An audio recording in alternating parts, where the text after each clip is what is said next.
அது வந்து மதிப்பெண் தலைமை ஸ்கூல் மேனேஜ்மெண்ட் கொடுக்கலாம்னு சொல்லிட்டாங்க. அப்ப ஸ்கூல் மேனேஜ்மெண்ட் யாரு? சென்ட்ரல் கவர்மெண்டா, ஸ்டேட் கவர்மெண்டா, பிரைவேட் கவர்மெண்டா? அப்ப ஒவ்வொரு ஸ்கூல் எவ்வளவு வேணாலும் மதிப்பெண் தலைமை கொடுக்கலாமா என்ற கேள்வி எல்லாம் எழுந்ததால பல மாநிலங்கள்ல மதிப்பெண் தலைமை கொடுக்காம அது 60% தான் அப்படின்னு சொல்லியிருக்காங்க. முதல்ல தமிழ்நாடு less than 2% தான் பாஸ் பண்ணாங்க. ஃபர்ஸ்ட் எக்ஸாம்ல 0.36 கேண்டிடேட்ஸ் தான் பாஸ் பண்ணாங்க. All India level less than 2% தான் வந்து பாஸ் பண்ணாங்க. ஆனா தமிழ்நாடு கவர்மெண்டோ அல்லது இந்தியா கவர்மெண்டோ அல்லது பல்வேறு வெல்ஃபேர் டிபார்ட்மெண்ட்டோ இந்த தேர்ச்சி பெறாமைக்கான காரணம் என்ன? ஏன்னா ஆசிரியர் தமிழ் தேர்வு எழுதுறாங்க. ஏதோ ஏன் பிஎட் முடிச்சவங்க அது வந்து டிப்ளமா டீச்சர் அப்போ ஆசிரியர்களாக இருக்கக்கூடியவர்கள் தகுதி தேர்ச்சி பெறவில்லை என்கின்ற ஒரு ஆய்வை நடத்தியிருக்கிறோம். அந்த ஆய்வு தேர்ச்சி பெறாதவர்களுக்கு தேர்ச்சி பெற வைப்பதற்காக பல நலவாரியங்கள். அப்ப ஆதித்யநாத நலவாரி, நலவாரி, பல்வேறு ஆரியங்களுக்கு தமிழ்நாட்டுக்கு ரீசெண்டா ஒரு மாசத்துக்கு முன்னாடி மாற்றுத்திறனாளிகளுக்கு பயிற்சி வழங்குவதற்கு மாற்றுத்திறனாளிகளுக்கான அந்த பயிற்சி வழங்குவதற்கு அரசு ஏற்பாடு. ஆனா எஸ்சி எஸ்டி யாரும் ஏற்பாடு அப்போ யாருமே ஏற்பாடு பண்ண முன்வராத காலகட்டத்தில் தமிழ்நாடு மீண்டும் ஒதுக்கி அதனுடைய அம்பேத்கர் கல்வி வேலைவாய்ப்பு பயிற்சி மையம் மூலமாக தமிழ்நாட்டில் ஒரு 20 மையங்கள்ல பல்லாயிரக்கணக்கான மாணவர்களுக்கு பயிற்சி கொடுத்தாங்க. அதுல பல நூறு மாணவர்கள் வந்து வெற்றி பெற்று இப்பொழுது ஆசிரியர்களாக தகுதி பெற்றிருக்கிறாங்க. அந்த பயிற்சி வகுப்பு நடத்தி மட்டுமல்லாமல் போராட்டங்களை கீழாமல் சொல்லி தலைமை ஏற்று கீழாமல் தலைமையை நடத்தி அந்த போராட்டத்தை தேசிய ஆதிதிராவிட நாணயம் அதன் பிறகுதான் தமிழ்நாட்டில் மதிப்பெண் தரத்தை அறிவிக்க வேண்டிய ஒரு நிர்பந்தம் ஒரு மதிப்பெண் தரத்தை இந்தியாவில் யாருமே போராடப்பட்டது தமிழ்நாட்டில் போராடி பெற்று தந்த சமூக நீதியை காப்பாற்றிய தீண்டாமை ஒழிப்புடைய மாநில பொதுச் செயலாளர் கே தமிழராஜன் தீண்டாமை ஒழிப்புடைய மாநில செயலாளர் ஆனந்தும் முறையே விருதுநகரிலும் விழுப்புரத்திலும் மார்க்சிஸ்ட் கம்யூனிஸ்ட் கட்சி சார்பாக போட்டியிடுகிறார்கள். எனவே இந்த தகுதி தேர்விலே பங்கேற்ற அந்த மாணவர்கள் தங்களுடைய நன்றியை செலுத்தக்கூடிய வகையில் இந்த சமூக நீதிக்கான போராட்டத்தில் இவர்கள் பங்கேற்பதை அங்கீகரிக்கக்கூடிய வகையில் அவர்களுக்கான தேர்தல் வைப்பு தொகையை டெபாசிட் பண்ணல அவருடைய சொந்த நிதியிலிருந்து 12,500 ரூபாய் தரா ஒவ்வொருவருக்கும் டாக்டர் அம்பேத்கர் கல்வி வேலைவாய்ப்பு பயிற்சி ஒருங்கிணைப்பாளர் திரு பி கிருஷ்ணா அவரிடம் ஒப்படைச்சிருக்காங்க. அதே வேளையில பொதுப்பள்ளிக்கான மாநில வேலை இந்திய அளவில் நடக்கக்கூடிய தேர்தலுக்கு பாராளுமன்ற தேர்தலில் சுகாதாரத்தையும் எந்த தேர்தலையும் கம்யூனிஸ்ட் வேண்டதுல மற்றொரு யாரும் திமுகவா அண்ணா திமுகவா எந்த விவாதத்தையும் இது வந்து ஒரு பிரதம மந்திரி வேட்பாளருக்கான தேர்தலை போல இல்லாத ஒன்றை இருப்பதை போல காட்டி இருப்பதை பற்றி அவர்கள் யாரும் பேச. எனவே 3 ஆண்டு கால கல்வி சட்டம் மிக மோசமான விளைவுகளை தான் ஏற்படுத்தியிருக்கு. பல மாநிலங்கள்ல தனியார் பள்ளிகள் பெருகிருக்கு, அரசு பள்ளிகள் மூடப்பட்டு சென்னையில கூட பாத்தீங்கன்னா சென்னை மாநகராட்சி தன்னுடைய பள்ளிகளை தனியார் கொடுக்கணும் அவங்க வந்து ஸ்ட்ரென்த் இன்க்ரீஸ் பண்ணிருப்பாங்க அப்படின்னு மும்பையிலும் அதே போல தனியார் கொடுப்பதற்கு அந்த கர்நாடகாவில் 3000 பள்ளிகள் மூடப்பட்டுள்ளது. இந்த சூழல்ல கல்வி உரிமையை முழுமையான கல்வி சுகாதாரத்தை செயல்படுத்தப்படக்கூடிய அடிப்படை உண்மையாக மக்கள் பிரகடனத்தை ஏஎம்எஸ் சேவியர் அவர்களும் மருத்துவர் சிஎஸ் எக்ஸல்டன் அவர்களும் இன்று பொதுப்பள்ளிக்கான மாநில சார்பாக வெளியிட்டிருக்காங்க. இந்த பிரகடனத்துல நாங்க அரசியல் கட்சிகிட்ட என்ன கேட்கிறோம்னா நீங்க சுகாதாரத்தை அடிப்படை உரிமையாக்குவோம் கல்வியை வணிகமயமாக்குவதை தடுப்போம் என்ற வாக்குறுதியை மக்கள் கிட்ட என்ன கேட்கிறோம்னா உங்களை நாடி வாக்கு கேட்டு வரக்கூடிய வேட்பாளர்களும் கல்வியை பற்றி சுகாதாரத்தை பற்றி பேச வைக்கிறோம் அதை அடிப்படை உரிமை ஆக்கக்கூடிய பொதுப்பள்ளி மூலமாக கல்வி உரிமை கோரிக்கையை மக்கள் வாக்காளர்கள் வேட்பாளர்கள் சொல்லி கேட்கிறோம்னா இந்த குடிமக்கள் அறிக்கை நோக்கம் அதுதான்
முன்னணி என்பது குறிப்பிடத்தக்கது. இந்தியாவில் வேறு எந்த மாநிலத்திலும் வேறு எந்த அமைப்புகளாலும் இவ்வாறான பயிற்சி வகுப்புகள் இடஒதுக்கீட்டு பிரிவினருக்கு கட்டணம் இல்லாமல் நடத்தப்படவில்லை. இந்த பயிற்சி வகுப்பில் தமிழகத்தின் சிறந்த கல்வியியல் வல்லுநர்கள் பயிற்சி அளித்துள்ளனர் என்பது குறிப்பிடத்தக்கது. மற்றும் தேர்வர்கள் 2013ஆம் ஆண்டு ஆசிரியர் தகுதி தேர்வில் வெற்றி பெற்றவர்கள் பயிற்சி அளிப்பதோடு இந்திய அரசியலமைப்பு சட்டத்தால் வழங்கப்பட வேண்டிய இடஒதுக்கீட்டு பிரிவின் அடிப்படையில் இடஒதுக்கீட்டு பிரிவினருக்கு வழங்கப்பட வேண்டிய மதிப்பெண் தளர்வை தமிழ்நாடு அரசு ஆசிரியர் தகுதி தேர்வில் வழங்க மறுத்தது. உயர்நீதிமன்றம் முதல் உச்ச நீதிமன்றம் வரை அரசின் கொள்கை என தவறான தகவலை தந்து இடஒதுக்கீட்டு பிரிவினரின் உரிமையை தமிழ்நாடு அரசு மறுத்து வந்தது. 2012ஆம் ஆண்டிலும் 2013ஆம் ஆண்டிலும் தொடர்ந்து மதிப்பெண் தளர்வு மறுக்கப்பட்ட நிலையில் நமது உரிமையை மீட்டுத் தர தமிழ்நாடு தீண்டாமை ஒழிப்பு முன்னணியின் மாநில பொதுச் செயலாளர் திரு கே. சாமுவேல்ராஜ் அவர்கள் தலைமையேற்று தகுதி தேர்வுகள் பங்கேற்ற ஆர்ப்பாட்டம், தபால் அட்டை முறையீடு, கருத்தரங்கம் என பலகட்ட போராட்டங்களை நடத்தினார். விழுப்புரம் மாவட்டத்தில் இப்போராட்டத்திற்கு தமிழ்நாடு தீண்டாமை ஒழிப்பு முன்னணியின்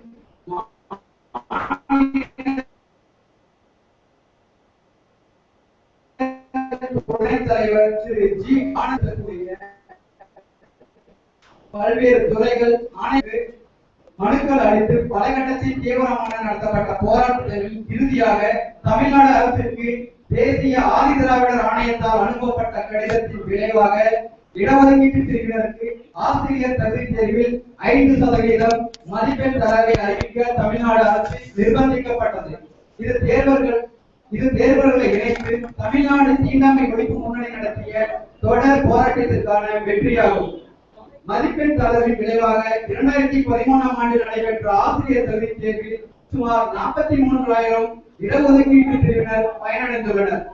மதிப்பெண் தளர்வோடு இல்லாமல் பணி நியமனத்தில் பள்ளி படிப்பில் பெற்ற மதிப்பெண்களுக்கு வழங்கப்படும் வெயிட்டேஜ் முறையை கைவிடுவதற்கான போராட்டமும் தொடர்ந்து நடைபெற்று வருகிறது. சமூக நீதியை நிலைநாட்ட களம் கண்ட போராளிகளான திரு கே. சாமுவேல்ராஜ் மற்றும் திரு ஆனந்தன் முறையே விருதுநகர், விழுப்புரம் நாடாளுமன்ற தொகுதிகளில் வேட்பாளர்களாக களமிறங்கி உள்ளனர்.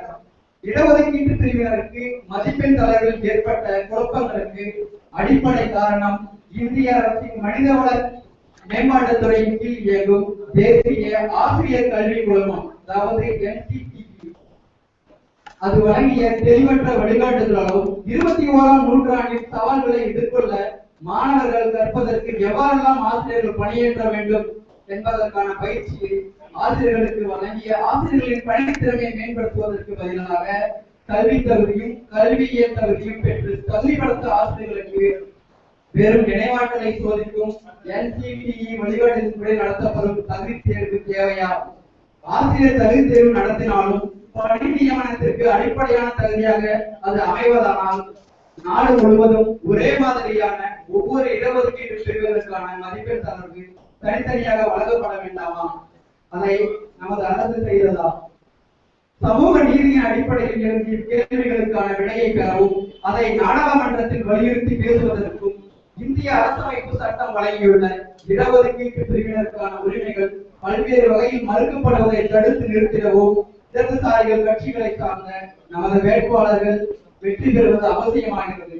இந்திய மார்க்சிஸ்ட் கம்யூனிஸ்ட் கட்சி சார்பாக விருதுநகரில் போட்டியிடும் திரு கே. சாமுவேல்ராஜ் மற்றும் விழுப்புரத்தில் போட்டியிடும் திரு ஜி. ஆனந்தன் ஆகியோர் செலுத்த வேண்டிய வேட்பாளர் வைப்பு தொகையை ஆசிரியர் தகுதி தேர்வர்கள் தங்களின் ஜனநாயக கடமையாக ஏற்று செலுத்த முன்வந்துள்ளனர். இருவருக்குமான வைப்பு தொகை தலா ரூ.12,000 டாக்டர் அம்பேத்கர் கல்வி மையம் மற்றும் வேலைவாய்ப்பு பயிற்சி மையத்தின் தென் சென்னை மாவட்ட ஒருங்கிணைப்பாளர் திரு டி. கிருஷ்ணா அவர்களிடம் எங்கள் அனைத்து தேர்வர்கள் சார்பாக நாங்கள் வழங்கியுள்ளோம். மற்றும் இந்த நாடாளுமன்ற தேர்தலில் திரு ஆனந்தன் மற்றும் சாமுவேல்ராஜ் அவர்கள் வெற்றி பெற எங்களது வாழ்த்துக்களை தெரிவித்துக் கொள்கிறோம். நன்றி. Dr. C.S. Sarkulam to explain the health aspect of the demand. The health of the chapter of demands for the எல்லா சமீபத்தில் ஒரு ஹெல்த் சாப்டர் எல்லா கட்சிகளும் இதை வந்து இம்ப்ரூவ் பண்ணும்போது இந்த டாக்டர் ஸ்ரீநாத் ரெட்டி அப்புறம் டாக்டர் பால் வினோத் ஹெல்த் போலீஸ் அப்படிங்கிற தலைவர்கள் வந்து இன்னொரு கூட 2 நாள் அதிகம். ஆனா ஒரே வித்தியாசம் என்னன்னாக்கா நாங்க வந்து இப்போ எல்லாருமே கேட்கறாங்க இந்த கிராஸ் கெமிஸ்ட்ரி ப்ராஜெக்ட் வந்து இப்போ ஒன்று இருக்கு அது 10 3 4 5 அதெல்லாம் எல்லாரும் கேட்கறாங்க. ஆனா நாங்க என்ன வலியுறுத்தி சொல்றோம்னா இதை வந்து முழுக்க அரசு மருத்துவமனைகள் பொது நிறுவனங்கள் மருத்துவ நிறுவனங்கள் மூலமா தான் சிகிச்சை செய்யணும் அப்படின்னு சொல்லுவோம். எதுக்காக இப்ப இந்தியாவில வந்து 80% வந்து உலக பாவட்டில 20 ரூபாய் கிலோ பாவட்டி 20 ரூபாய்க்கு தான் இருக்காங்க. குஜராத்ல போனா ரூபா 11 அப்படிப்பட்ட ஒரு 1200 மில்லியன் பாப்புலேஷன் தமிழர்களுக்கு இந்தியாவில் குவாலிட்டி சர்வீஸ் கிடைக்கணும் அப்படின்னாங்க. அது வந்து அது ஒரு கவர்மெண்ட் சார்ஜஸ் இருக்கு கிடைக்கணும்னு அழுத்தி சொல்லலாம். அதுக்கு வந்து இப்போ பப்ளிக் சொல்லி அது கொடுத்தாங்க. இவங்களால வந்து ஆக்சஸ் பண்ண முடியாது. அது வந்து எல்லாமே கவர்மெண்ட்ல இது இருக்கணும் அப்படின்னு முக்கிய பங்கு வகிக்கணும். தனியார்லயே பங்கு இருக்கு. குறிப்பா அந்த வந்து ப்ராஃபிட் ஓரியன்டேஷன் இல்லாம பணியாற்றவங்களுக்கு தனியார் நிறுவனம் மருத்துவமனைகளுக்கும் அதுக்கு பங்கு. இன்னொரு வந்து முக்கியமா தமிழ்நாடு மருத்துவ இயக்கம் வந்து இந்த வேக்சின்ஸுக்காக பெரிய 2008 இது வந்து 3 வேக்சின் இந்தியாவில் இருக்கு. அது 2 தமிழ்நாட்டில் இருக்கு. ஒன்று வந்து பிசிஜி வேக்சின் லேபரட்டரி கிண்டில இருக்கு. ஒன்று வந்து பாஸ்டர் இன்ஸ்டிடியூட் அது வந்து கூடூர்ல இருக்கு. கசோரி ஹரியாத்லி central research institute of India அப்படின்னு ஒன்று இருக்கு. இந்த 2008 இப்போ அப்போது இருந்த அமைச்சர் சுகாதார அமைச்சர் அன்புமணி அவர்கள் வந்து நம்முடைய தனிப்பட்ட முயற்சியினால மூடினாங்க. WHO என்ன சொன்னாங்கன்னாக்கா இது வந்து கொஞ்சம் இம்ப்ரூவ் பண்றதுக்கு சில ரெக்கமெண்டேஷன் சொன்னாங்க. ஆனா இதுல வந்து ஒரு பெரிய முன்னால போய் மூடிட்டாரு. அப்புறம் பெரிய பிரச்சனைகள் வந்து ஷார்டேஜ் எல்லாம் ஆச்சு. அப்ப என்னுடைய பல ஸ்டேஷன்ல போராட்டம் நாட்டு பத்திரிகையாளர்கள் பார்லிமெண்டரி கமிட்டி ஜனாதிபதி பார்த்து மகளிர் கொடுத்தாங்க. அப்புறம் ரிட்டையர் ஆன பியூரோக்ராட்ஸ் வந்து அதுக்கு பப்ளிக் நான் போட்டு பார்லிமெண்டரி கமிட்டி ஹெட் அமர்சிங்க அவர்கள் சொல்ல போறீங்க 2010 இது வந்து தவறு திருப்பி வந்து ஆரம்பிக்கணும்னு உத்தரவு போட்டாங்க. ஆனாலும் அன்னைக்கு ஒரு யூனிட் மாதிரி மூணு பிறகு அந்த சோபிஸ்டிகேட் எக்யூப்மெண்ட்லாம் டிஸ்ட்ரிபியூட் ஆகிறதுனால 2012 எல்லாத்தையும் கையாள 40% 50% கெப்பாசிட்டி தான் ஃபங்க்ஷன் பண்ணுறதுன்னு ரைட் சொல்ல முடியாது. அதாவது புள்ளிவரத்தோட ஒரு நாட்கள் பாவம் கேட்கறது ஆர்டிஐ சொல்லியிருக்காங்க. நான் என்ன டிமாண்ட் பண்ணுறேன் இந்த 3 யூனிட்ஸ் மட்டும் இல்லை ஏற்கனவே செங்கல்பட்டு வேக்சின் பார்ட்டி ஒன்று இருக்கு. அந்த பார்ட்டிலாம் ஃபுல்லாக யூட்டிலைஸ் பண்ணணும். அமெரிக்கா அட்லாண்டால உங்களுக்கு சென்டர் ஃபார் டிசீஸ் கண்ட்ரோல் ஒன்று இருக்கு. அது வந்து இன்ஃபெக்ஷன் டிசீஸ் வந்து ஒரு கவர்மெண்ட் ரிசர்ச் பண்ணி அப்போ அதை வந்து குறைக்கிறாங்க. அது மக்களுக்கு பயன்படும். ஏற்கனவே வந்து பிப்கால் அப்புறம் வந்து ஐடி கால் சொல்லி பொலிசிட்டி யூனிட்ஸ் ஆப்டிகல் இன்ஸ்டிடியூட்லாம் மூடிருக்காங்க. டிஃபரெண்டா இருக்கு. அது தவிர மருந்து தயாரிப்பு இருக்கு. ஹெச்எல் இந்துஸ்தான் ஆன்டிபயாட்டிக் ஐடி எல்லாம் மூடிருக்காங்க. அதாவது அதெல்லாம் பிரித்து இது பண்ணாங்க. நிதி கொடுத்து இந்த 5% கொடுக்கும்போது அரசு மூலமாக உள்ளவங்க நல்லா பண்ணி வலியுறுத்தி சொல்றோம். அதான் என்னுடைய முக்கியமான இது. We are basically placing straight demands to the political parties. The 86th amendment was brought by the NDA government headed by BJP in 2002. This amendment inserted 21A which stated the right to free and compulsory education for children between the age 6 and 14 in the manner as the state may determine by law. This is the issue that we were raising right from 2002.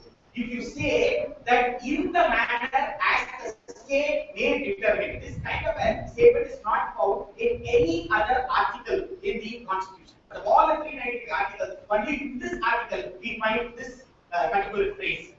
Now in 2009, we found in what way wanted to give the right to education.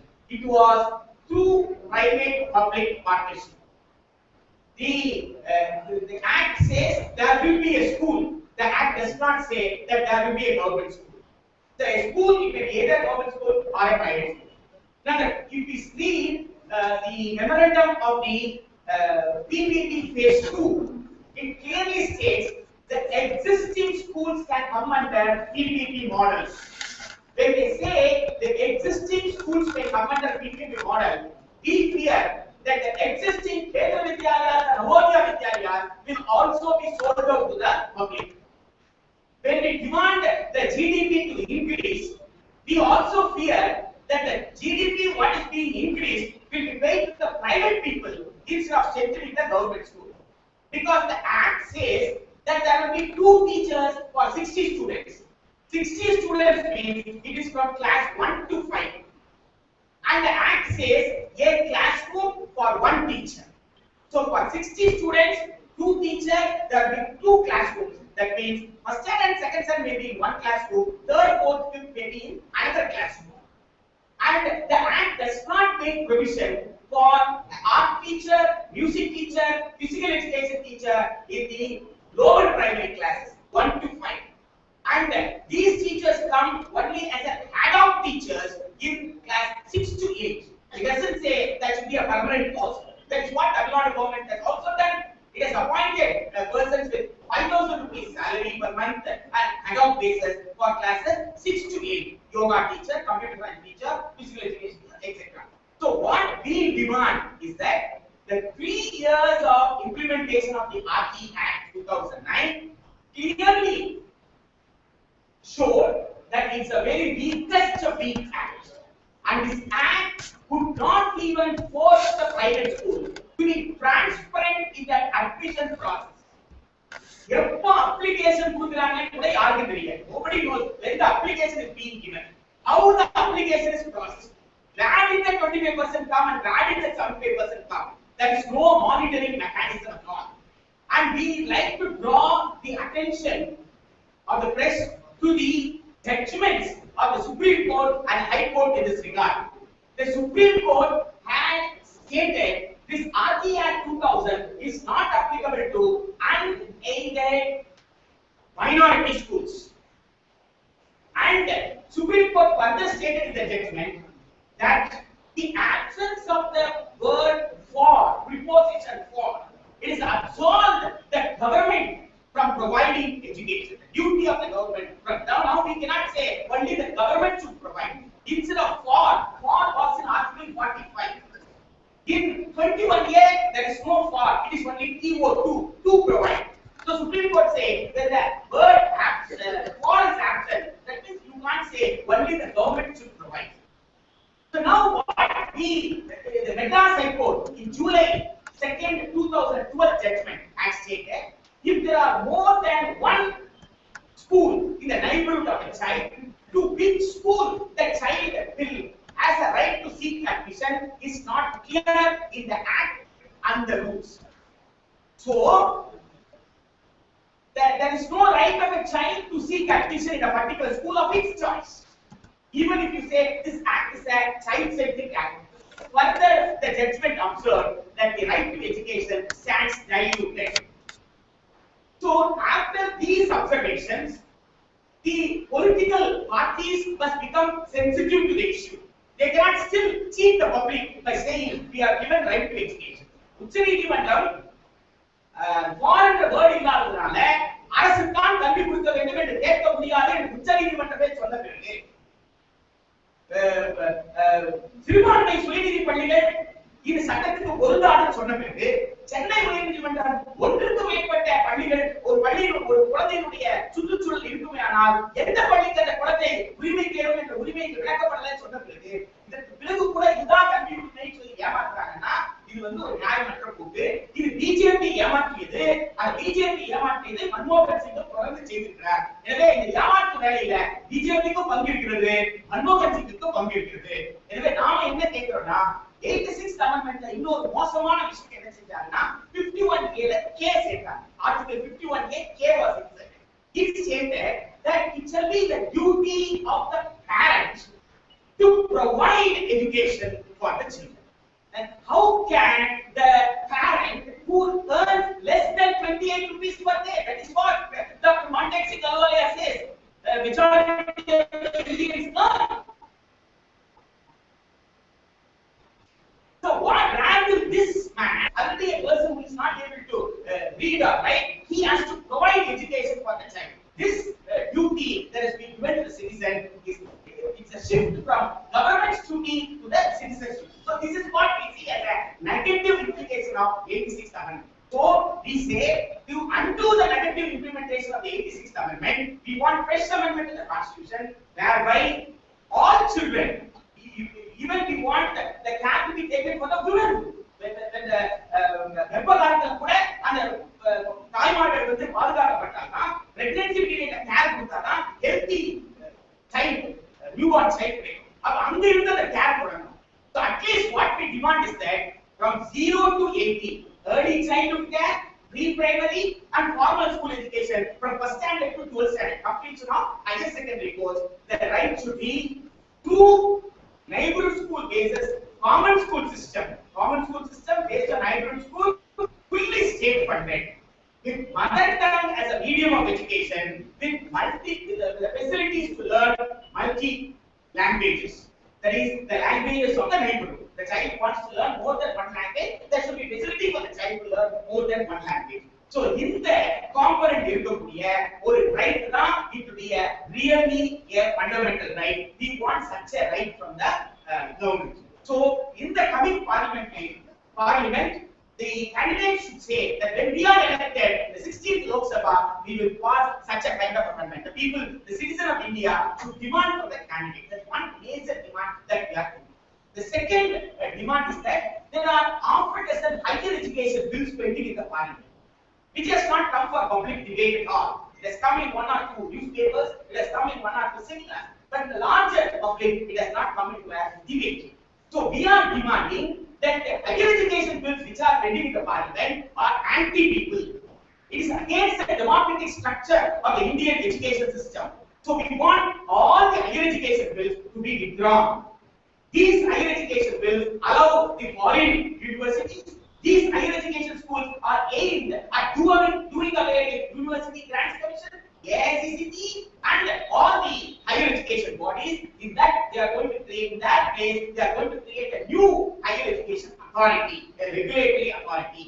And this regulatory authority, according to the bill, the Prime Minister and the opposition leader, along with the Speaker of the Lok Sabha, will appoint the seven educationists for that authority.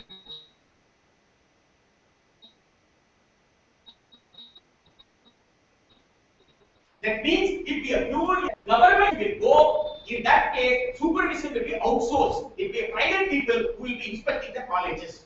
So it's a very dangerous one. And another bill is a tribunal bill, which is criminalizing the entire judiciary. That means if a student is affected, he cannot go to the court of law. He cannot talk about Article 14. Instead, he has to go to the educational tribunal. So, educational tribunal, for going to educational tribunal, the student has to seek the permission of the university or college in which he or she is studying. So, these are all very absurd, and so we want all the higher education bill, which is meant to commercialize the entire education system, to be withdrawn. And health has been declared as a fundamental right by the Supreme Court. Even after the Supreme Court saying Article 21 freedom to life means it also includes health, the government has not brought in any amendment to make health a fundamental right. So we demand that in the 16th Parliament, 16th Lok Sabha, the party whichever comes to power and under all the parliamentarians must bring in amendment to make health an implementable fundamental right. அமலாக்கப்படக்கூடிய அடிப்படை உரிமையாக சுகாதாரம் ஆக்கப்படணும். காரணம் என்னன்னா, இந்த 12th 5-year plan approach paper, the approach paper says water is a commodity. Water is a commodity. So once you declare water is a commodity, then only the people who have money can buy water. And Tamil Nadu is the first state to implement that also. Tamil Nadu, instead of controlling the private water sellers, they are selling for 20 rupees a liter. The government should have said that you should not sell for 20 rupees. But instead, the government has come forward to sell at 10 rupees a liter. Instead of of giving free drinking water at the bus stops, bus stands or railway stations, wherever the public needs, the government must supply free drinking water. That is a fundamental right. Now, a quality drinking water, a good drinking water, I will get only if I have 10 rupees at least. If I do not have 10 rupees, I will not get a good quality water. That means water is being commoditized. So we say this is a very wrong attitude, and a welfare government cannot do this. So we want the word water as a commodity to be removed, to be withdrawn, and water should remain as a free good, accessible to all citizens of India. That is another major thing we are discussing. The third one is that the government is trying to privatize outsourcing or different names. They want to do away with the public health system in India. They want to introduce insurance. நான் insurance கொடுத்துறேன், எந்த ஹாஸ்பிடல்ல வேணாலும் போயிட்டு மருத்துவம் பார்ப்போம் என்ற அந்த கோட்பாடை மத்திய அரசாங்கம் கொண்டு வர பார்க்கும். இந்த இன்சூரன்ஸ் கொடுத்துறேன், நீ எந்த ஹாஸ்பிடல்ல வேணாலும் போய் பார்த்துக்கோன்ற அந்த விஷயத்தை நாம ஏற்றுக்கொள்ளல. அது தனியார இன்னும் மருத்துவ சேவையில வணிகமாக்குவதற்கு தான் commercialize the entire health sector. We demand that the government must strengthen the government hospitals, and it should open 24 hours functioning primary health centers in every 12 units. அது கிராமமாக இருந்தாலும் சரி, நகரமாக இருந்தாலும் சரி, மக்கள் வாழ்விடத்துக்கு பக்கத்துல ஒரு ஆரம்ப சுகாதார நிலையம் 24 இயங்கக்கூடிய எல்லா வகையான வசதி இருந்து பார்மசி வரைக்கும் எல்லா ஃபெசிலிட்டி இருக்கக்கூடிய ஒரு பிரைமரி ஹெல்த் சென்டர் வேணும். இதெல்லாம் பார்லிமெண்ட் எலெக்ஷன் டிஸ்கஷன் வராம, இந்த தேர்தலை பத்தி பேசாம வேற எப்ப நாம பேச முடியும் என்ற கேள்வி நம்ம மத்தியில இருக்கிறது. எனவே பிபிபி மாடல் ஸ்கீம் கைவிடணும். ஹெல்த்தா இருந்தாலும் சரி, அது எஜுகேஷனா இருந்தாலும் சரி, எஸ்பெஷலி ஸ்கூல் எஜுகேஷன்ல ஹெல்த்தையும் எஜுகேஷனையும் ஃபண்டமெண்டல் ரைட் அப்படின்றதுதான் எங்களுடைய மேஜர் டிமாண்ட். தான் இந்த சிட்டிசன்ஸ் மேனிஃபெஸ்டோல நாங்க பேசியிருக்கோம். ஹையர் எஜுகேஷன் பில்ஸை வித்ரா பண்ணணும்னு சொல்லியிருக்கோம். அதுக்கப்புறம் the next very important issue is that the CTET, Central Teacher Eligibility Test. The National Council for Teacher Education, which has been appointed as an academic authority, it can decide who is a teacher, what is the qualification for a teacher. The Act has not stated anything, but many forums are misled by saying Act wanted TET to be conducted. No Act said that TET to be conducted. Act said that the academic authority will decide the qualification. Now the academic authority NCT. The NCT must have stated all the para teachers or the unqualified teachers, they should become qualified. And for becoming qualified, there will be the criteria for the TET. Instead of that, the NCT stated all those who have passed B.Ed and B.Ed, they are eligible to appear for TET. That means the professionals who are teacher professionals, they have to write a test. And they say this is a national benchmark, national standard. When they have stated national standard, national benchmark, that means it will be uniform. Then how can you say in 9A that school managements can give relaxation according to the educational, according to the reservation policy? Then how will you have a national benchmark? UGC is conducting it. It is allowing states to conduct state, but UGC has given the scheme how the relaxation should be done. It has stated what is the percentage for SC/ST and DAP, what is the percentage for OBC, and what is the percentage for other communities. But in the NCT has not stated. Now the Kendriya Vidyalayas and Delhi government have given 5% relaxation, but Navodaya Vidyalayas do not give. The Indo-Tibetan schools do not give. Then how will you have in the CTET itself a national standard? How will you have a benchmark? When one school is giving relaxation, other school is not giving relaxation, and many states have not given relaxation. Then when you give relaxation, SC/ST, DAP, that should be a separate relaxation, and OBC, it should be a separate relaxation. But both the Kendriya Vidyalaya and the Delhi government and the Tamil Nadu government has uniformly given 5% relaxation for all reserved categories. This is also against the principle of reservation enshrined in the Constitution of India, the right that has been given to the reserved category students. So, in this situation, when more than 98% of the candidates fail, the central government did not feel ashamed. The central government, MHRD, did not come forward to assess the teacher education institution qualities. What has gone wrong with the teacher education institutions? The central government has not come forward to do any kind of research. There is NUPA. There are various organizations to do that. They have not done. The state government has got SCRT. The state government has not come forward to do any research. And there are several welfare departments, social welfare department, social justice department. They have to conduct coaching classes for the reserved categories. But they have not come forward to conduct the coaching classes. In this situation, Tamil Nadu Untouchability Eradication Front, through its Dr. Ambedkar Education Employment Training Center, is the only one organization, the entire India, to have conducted 5 months cost-free coaching for all communities, SC, ST, MBC, DAP, BC, BC Muslim, etc. So for all these people, and where the OC people, other community people who came and told that we are also poor, they were also allowed to get training.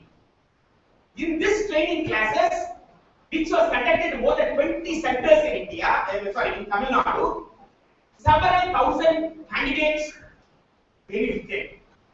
Several hundred candidates passed the TET exam that was conducted in 2013. Apart from this, the only state to have carried forward the agitation, the struggle for implementation of mark relaxation is Tamil Nadu, and the only organization is Tamil Nadu Untouchability Eradication Front. And it was spearheaded by K. Samuel Raj, who was the General Secretary, who is very famous for Uttapuram and other atrocities struggles.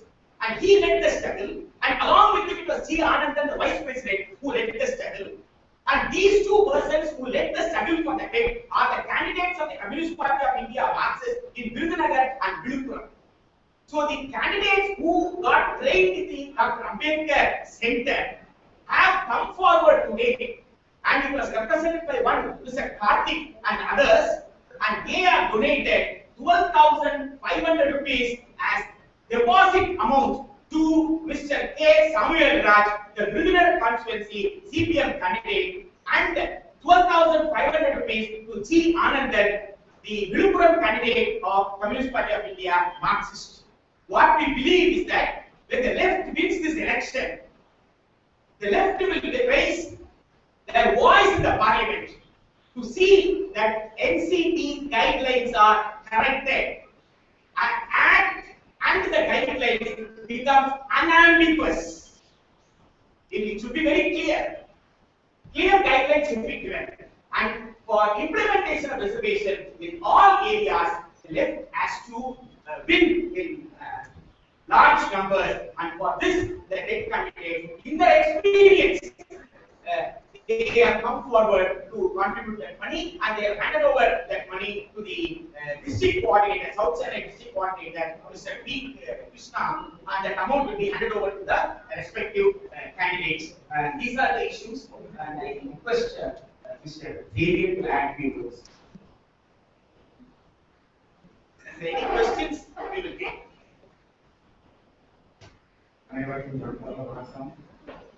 நாம் எதற்காக இங்கே கூடியிருக்கிறோம், அதனுடைய அழுத்தம் என்ன என்பதை பற்றி ஏற்கனவே இங்கே மிகவும் விளக்கமாக சொல்லியாகிவிட்டது.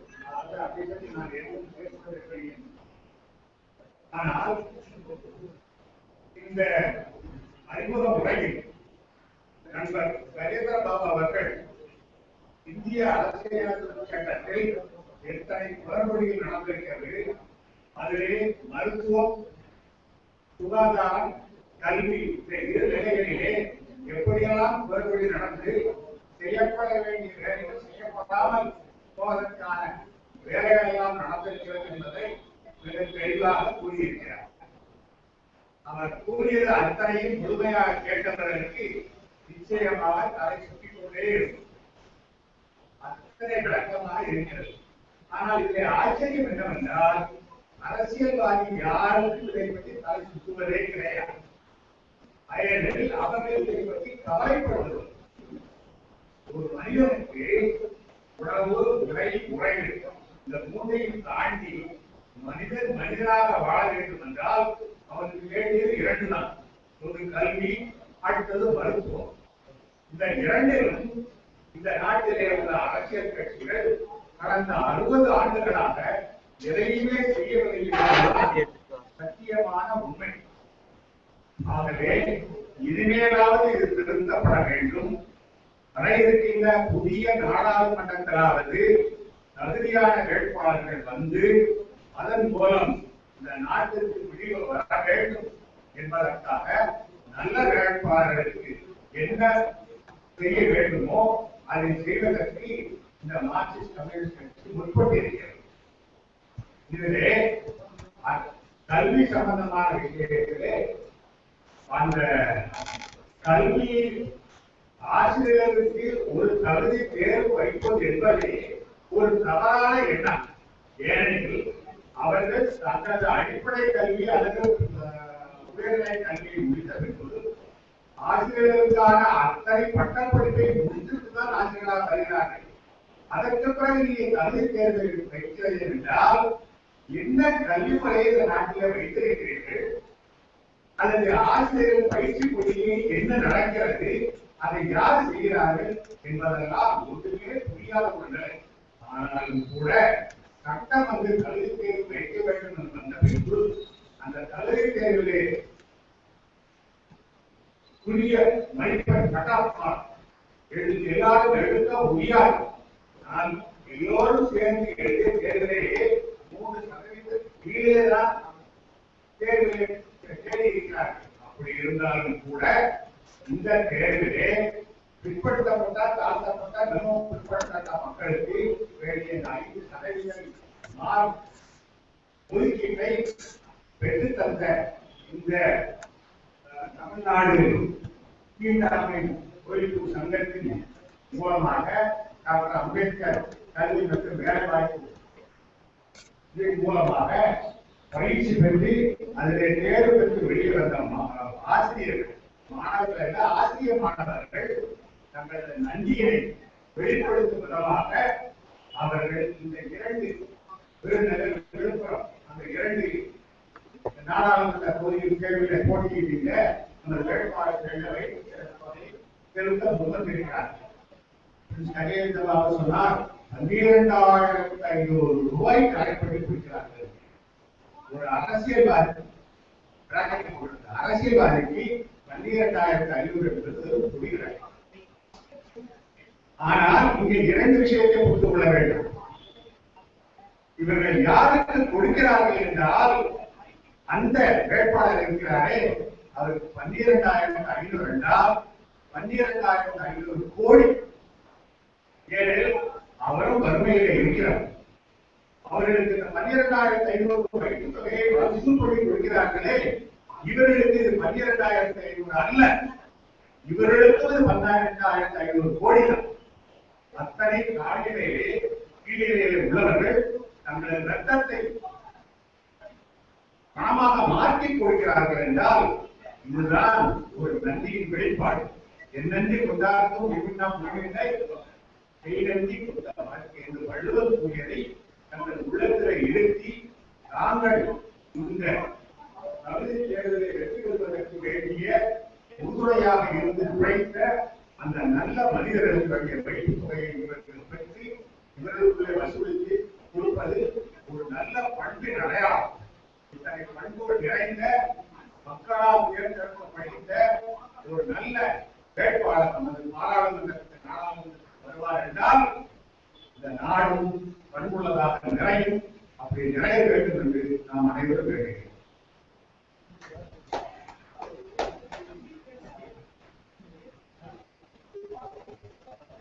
ஒரு விஷயம் the interview is continuing here outside. So please stay back anything.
கொடுக்கணும்.